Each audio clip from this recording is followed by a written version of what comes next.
بسم اللہ الرحمن الرحیم۔ سورت کا دعویٰ، آیت نمبر 14۔ اس سے پہلے 3 آیات میں تمہید مشتمل پر عنوانات اربع، 4 عنوانات پر تمہید کا بیان ہے۔ نمبر 1، یہ دعویٰ یا حکم نامہ عظیم بادشاہ کی طرف سے آیا ہے، جو مانے گا بخشا جائے گا، اور جو نہیں مانے گا مارا جائے گا۔ یہ تنزیل الکتاب سے لے کر الیہ المصیر تک۔ اس کے بعد عنوان ثانی، دوسرا عنوان، یہ دعویٰ واضح ہے، ما یجادلو سے عنوان ثانی ہے۔ یہ دعویٰ واضح ہے، جو نہیں مانتے ضدی ہیں، ضدی جھگڑے گا، منیب مانے گا۔ نمبر 3، عنوان ثالث، الذین یحملون العرش، جس کا خلاصہ کہ جو اس دعویٰ کو مانے گا حملۃ العرش، ملائکہ کی دعاؤں کا مستحق بن جائے گا۔ حملۃ الملائکہ، عرش ملائکہ کی دعاؤں کا مستحق بن جائے گا۔ اور نمبر 4، جو اس دعویٰ کا انکار کرے گا، ان الذین کفروا، عنوان رابع، جو اس دعویٰ کا انکار کرے گا اللہ کے غضب اور مار کا مستحق ہوگا۔ العلی الکبیر تک یہ چوتھا عنوان ہے۔ اس کے بعد هو الذی یریکم، یہ ترغیب الی الدعویٰ ہے۔ فادعوا اللہ مخلصین لہ الدین ولو کرہ الکافرون، یہ بیان دعویٰ ہے اور رفیع الدرجات سے اہتمام دعویٰ ہے۔ دعویٰ کا اہتمام، بیان دعویٰ کے بعد ہے اہتمام دعویٰ۔ اس کے بعد دوسری دفعہ دعویٰ آئے گا آیت نمبر 60 میں، قال ربکم ادعونی۔ تیسری دفعہ دعویٰ آئے گا آیت نمبر 65 میں، هو الحی لا الہ الا ہو فادعوہ۔ 2 دلائل عقلی اور ہر 2 کے بعد ثمرہ، ایک دلیل نقلی اور 2 بار تسلی کا بیان۔ دوسرا فائدہ یہ سمجھیں کہ یہ 7 صورتیں ہیں، سورہ حامیم مومن سے لے کر حامیم احقاف تک، ان 7 صورتوں کو حوامیم سبعہ کہا جاتا ہے۔ حوامیم سبعہ مدارک اور خازن میں مذکور ہے لکل شیء لباب بلباب القرآن الحوامیم، لکل شیء لباب بلباب القرآن الحوامیم، مدارک خازن وغیرہ کہ ہر چیز کا ایک لباب ہے، خلاصہ، اور قرآن کا خلاصہ اور لباب یہ حوامیم سبعہ 7 صورتیں ہیں۔ ان 7 صورتوں کی تمہید سورہ زمر ہے، اور یہ حوامیم سبعہ 7 صورتوں کا دعویٰ ہے فادعوا اللہ مخلصین لہ الدین۔ حامی مومن بنیاد ہے، باقی 6 صورتیں ہیں، ہر صورت ایک شبہ کا جواب ہے، جو اسی دعویٰ پر شبہ ہے فادعوا اللہ مخلصین لہ الدین پر۔ 6 شبہات ہیں، مستقل صورت لائی گئی ہر شبہ کے ازالہ کے لیے۔ ہمارے حضرت مولانا حسین علی صاحب رحمۃ اللہ علیہ ان حوامیم سبعہ کو بڑے خاص اہتمام کے ساتھ پڑھاتے تھے۔ پوری تفصیل تو شاید اب نہ ہو سکے، وقت کم ہے، لیکن ہمارا رات کا درس وہ انہی حوامیم سبعہ پر رہے گا۔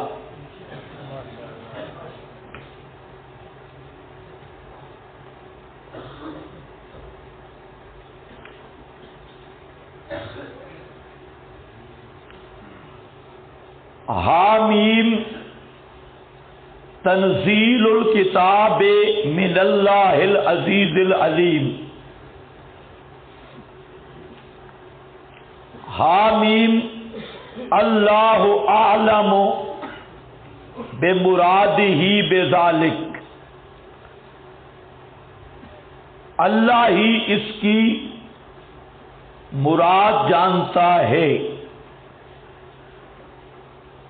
میں نے اصول تفسیر میں ذکر کیا تھا کہ آیات القرآن یا ہر منزل من اللہ کتاب کی آیات 2 قسم پر ہے، ایک متشابہات اور دوسری محکمات۔ پھر میں نے ذکر کیا محکمات 2 قسم پر ہیں، ایک محکمات اپنا، متشابہات 2 قسم پر ہیں، ایک متشابہات حقیقی اور ایک متشابہات حکمی۔ متشابہات حقیقی پھر 2 قسم پر ہیں، ایک وہ قسم ہے کہ معنی بھی غیر معلوم، مراد بھی غیر معلوم، جیسے حروف مقطعات، ان کا معنی بھی معلوم نہیں، مراد بھی معلوم نہیں۔ اور دوسری متشابہات وہ ہیں معنی معلوم ہے، جیسے مسئلہ استوا پڑا، لیکن مراد کیف مجہول ہے۔ تو حروف مقطعات حضرت ابو بکر صدیق، حضرت فاروق اعظم، حضرت عثمان، علی، دیگر صحابہ، تابعین صاف فیصلہ دیتے ہیں کہ استأثر اللہ بعلمہ ہی، کہ ان کا معنی اللہ کے ساتھ خاص تھے۔ قرطبی، ابن ابی حاتم، روح المعانی سب میں موجود ہے کہ ان کا معنی اللہ کے سوا کوئی بھی نہیں جانتا۔ استأثر اللہ بعلمہ،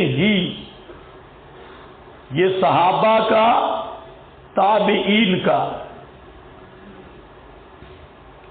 واضح لفظوں میں یہ مسلک ہے، نظریہ ہے، اور صوفی صاحب ان کا معنی اللہ کے سوا کوئی بھی نہیں جانتا۔ یہ جو حروف مقطعات ہیں ان کا معنی یہ نبی کریم صلی اللہ علیہ وسلم بھی نہیں جانتے۔ ملا جیبن نے جو کچھ لکھا بالکل غیر صحیح لکھا۔ لا یعلم تعویلہ الا اللہ، اللہ کے سوا کوئی بھی ان کا معنی نہیں جانتا۔ استأثر اللہ بعلمہ، اللہ نے اپنے ساتھ خاص رکھا، اور یہ علم قرآن مقدس کا اپنے پیغمبر حضرت محمد الرسول اللہ صلی اللہ علیہ وسلم کو بھی عطا نہیں فرمایا۔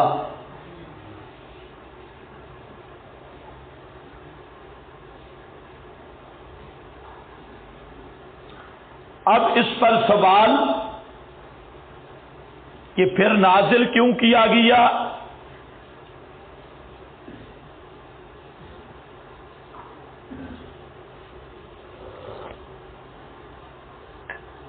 تو اس کا اصولی جواب میں دے چکا ہوں کہ افعال کلام الہی کے علل حکم معلوم کرنا عبد مکلف کا وظیفہ ہی نہیں، ورنہ یہی سوال اس پہ بھی ہے کہ جب مسئلہ صفات کی کیفیت اللہ کے سوا کوئی نہیں جانتا، استوا کی کیفیت اللہ کے سوا کوئی نہیں جانتا، تو پھر ذکر کیوں کیا؟ اور دوسرا جو ہماری سمجھ میں بات آتی ہے یہ ہے امتحان العلماء، علماء کا امتحان، ابتلا صرف کلام میں نہیں، اللہ کے احکام بھی دو قسم پر ہے۔ بعض وہ احکام ہیں جن کی وجہ سمجھ آتی ہے، بعض وہ احکام ہیں جن کی وجہ سمجھ نہیں آتی۔ نماز کی ہمیں سمجھ آتی ہے کہ یہ عبد مکلف کا وظیفہ ہے، اللہ کی عبادت ہے، شکر ہے، لیکن ظہر کے 4 فرض، صبح کے 2 فرض یہ ہمیں نہیں سمجھ آ رہے، مغرب کے 3 فرض کہ ان رکعتوں کی تعداد میں یہ تفاوت کیوں ہے، یہ ہماری سمجھ سے بالا تر ہے۔ اسی طرح زکوٰۃ کی ہمیں سمجھ آتی ہے کہ غریب کی حاجت کو پورا کرنا ہے، فقیر کا فائدہ ہے، لیکن حج والی عبادت ہمیں سمجھ نہیں آتی کہ پتھروں کے مکان کا طواف پہ، عرفات میں پڑا ہوئے، صفا مروہ پہ دوڑے ہیں اور جمرات کو رمی ہے، یہ ہماری سمجھ سے بالا تر ہے۔ اللہ کا حکم آیا تو عبد مکلف نے سر تسلیم خم کر لیا۔ تو صرف آیات نہیں، احکام بھی 2 قسم پر ہے، اور امتحان ہوتا ہے خلاف مقتضائے طبیعت کے۔ جاہل کی طبیعت کا تقاضا ہوتا ہے کہ کاش میں سبق سے کسی طریقہ سے بچ جاؤں، چاہے لیٹرین میں پڑا رہوں یا موبائل سے کھیلتا رہوں کسی طریقے سبق پڑھنا اس کے لیے مصیبت ہے، اور جو عالم ہے اس کی طبیعت کا تقاضا ہے کہ میں اس چیز کو بھی معلوم کروں، اس چیز کو بھی معلوم کروں، اس چیز کو بھی معلوم کروں، تو ازدیاد علم اس کی طبیعت کا تقاضا ہے۔ تو علماء کا امتحان ہے کہ جہاں پہلے الف لام میم پر ہی بریک لگا دی کہ ادھر ہی تو رک جا، اور تیرا علم اتنا ہی ہے، آگے چلنا نہیں، یہاں پر کہنا ہوگا اللہ عالم بے مراد ہی بے ذالک۔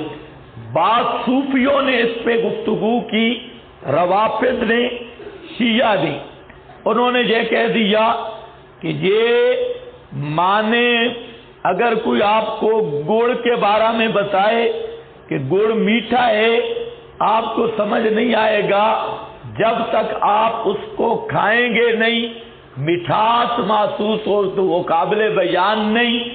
اس طرح یہ معانی ہمیں آتے ہیں لیکن بیان نہیں ہو سکتے، یہ خالصتاً جھوٹ اور افتراء ہے۔ اللہ کے قرآن کی نص قطعی موجود ہے کہ ان کی تعویل کو اللہ کے سوا اور کوئی بھی نہیں جانتا۔ ابو بکر و عمر عثمان علی سے بڑا قرآن کا عالم کوئی نہیں۔ وہ کہتے ہیں استأثر اللہ بے علم ہی، یہ علم اللہ نے اپنے ساتھ خاص کر لیا اور کسی کو بھی اللہ نے اطلاع نہیں دی۔ تو یہ روافض سے متاثرین بعض ہمارے خطباء بھی یہ گپ ہانک دیتے ہیں، لیکن اصل یہ شیعہ اور روافض کی وہ شیطانی اور وہ ابلیسیت ہے کہ پھر وہ انہی حروف مقطعات سے کبھی 12 اماموں کی امامت ثابت کریں گے، کبھی امام مہدی کی غیبوبت ثابت کریں گے، کبھی کچھ، اور بہانہ یہی کیا کہ یہ گڑ ہے اور ہم چکھ کے بتاتے ہیں، ہر آدمی کو پتہ نہیں چلتا۔ تو انہوں نے جو کوڈ بنا رکھے ہیں، تو یاد رکھو جو آدمی ان کے جاننے کا دعویٰ کرتا ہے حروف مقطعات کا، وہ خالص مفتری اور کذاب ہے۔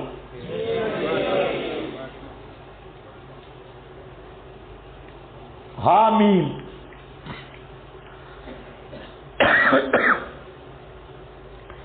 اللہ اعلم بے مراد ہی بے ذالک۔ تنزیل الکتاب، تنزیل مصدر مفعول کے معنی میں ہے، تنزیل بے معنی منزل۔ اور یہ بات میں آپ کو بتا چکا ہوں کہ قرآن پاک کی صفت انزال بھی ہے، تنزیل بھی ہے۔ انزال کا معنی یکبارگی نازل ہونا، تنزیل کا معنی آیتن آیتن نجمن نجمن نازل ہونا۔ اس پر جو گپ سناتے ہیں کہ لوح محفوظ سے قرآن بیت العزت آسمان دنیا میں یکبارگی نازل ہوا اور پھر آیت آیت نازل ہوئی، یہ بھی خالص کذب پہ مبنی بات ہے۔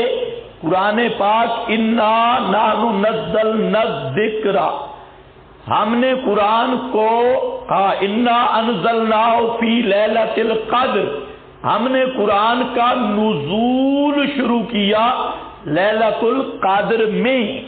اور آسمان دنیا پہ کوئی ایسا مکان نہیں، میاں والی اور ادھر ترنول میں ایک مسجد بیت العزت ہے، آسمان دنیا میں ایسا مکان کسی صحیح حدیث سے ثابت نہیں۔ اور یہ تعبیر کہ لوح محفوظ سے آسمان دنیا میں کٹھا قرآن آیا، پھر آگے تھوڑا تھوڑا آیا، یہ من الشٹلیات ہے، اس پر کوئی سند کوئی دلیل موجود نہیں۔ اصل مسئلہ کیا ہے؟ انزال تنزیل کے معنی میں اور تنزیل انزال کے معنی میں آتا رہتا ہے۔ یہ اس لیے میں وضاحت کر رہا ہوں کہ بعض کچے قسم کے خطیب یہ بھی رٹا لگاتے ہیں، اور آپ تو ماشاءاللہ اکثر مقلد ہیں خطباء کے، تو اس لیے یہ گپ بھی ذہن سے نکال لیں۔ تنزیل الکتاب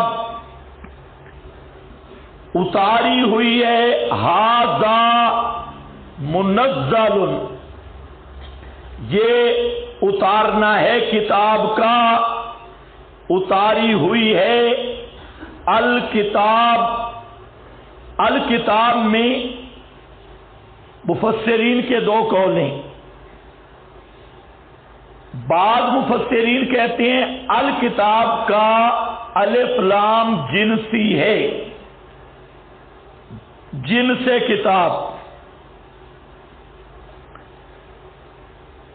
بعض کہتے ہیں الف لام عہد خارجی کا،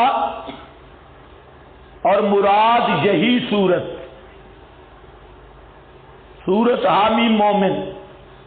مولانا حسین علی صاحب رحمہ اللہ فرماتے ہیں الکتاب کا الف لام عہد خارجی کا، اور ماحود اس سے دعوی فد اللہ مخلصین لہ الدین، کتاب سے ماحود دعوی سورت فد اللہ۔ آپ کے پاس لکھا ہوگا کیفیت نزول، وہ کیا ہے؟ تنزیل۔ الکتاب کے اوپر نیچے ہوگا بیان منزل، کیا چیز اتاری گئی؟ الکتاب۔ الکتاب سے مراد پورا قرآن یا یہ سورت، یا مولانا حسین علی صاحب کیا کہتے ہیں؟ دعوی سورت فد اللہ مخلصین لہ الدین۔ من اللہ بیان منزل، کس کی طرف سے؟ اتارنے والا کون ہے؟ اللہ۔ من اللہ، اللہ کی طرف سے۔ اب یہاں ایک فائدہ سمجھے، معرفت باللہ دو چیزوں پر موقوف ہے۔ معرفت باللہ،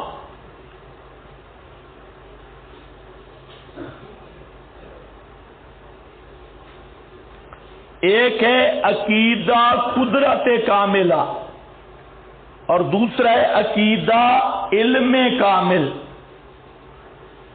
عقیدہ قدرت کاملہ، عقیدہ علم کامل، ان دو چیزوں پر موقوف ہے معرفت باللہ۔